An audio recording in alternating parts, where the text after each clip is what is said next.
door with your hands up. We have a search warrant.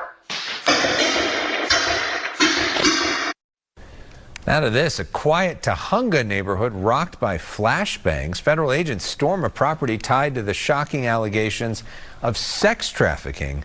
That dramatic raid today tied to an alleged TikTok cult. Fox 11's Gina Silva. She joins us now live in Tahunga with more there. Gina? Well, it may have started as a Netflix documentary, but now it is a full-blown federal investigation. Now, right behind me, this property is usually closed up tight every single day, but today, federal agents ran through that gate. Attention, attention. Anyone inside? Come to the front door with your hands up. We have a search warrant. It sounded like gunshots to me.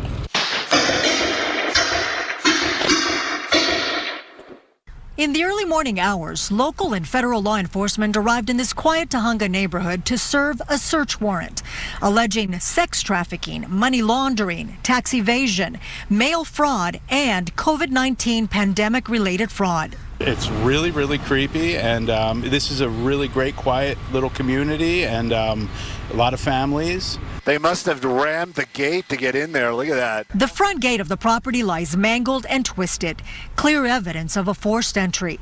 Sky Fox captured video of 5 people in handcuffs.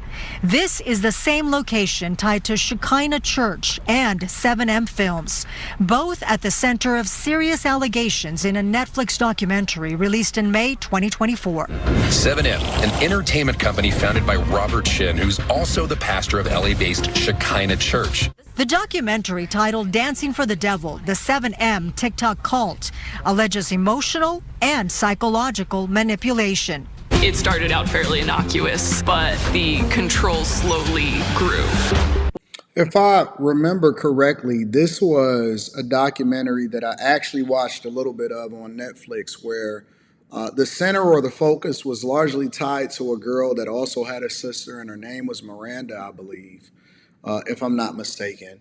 And she got tied up into this whole thing where she got invited to basically be a part of a whole community. We like to call it a cult, but it was called a community, where they were basically creating TikTok videos and they were inviting dancers, if my memory served me correctly, because I think that this was like well over a year ago, but they were basically inviting content creators and influencers and dancers to be a part of this community where they basically would make videos and they would train and stuff.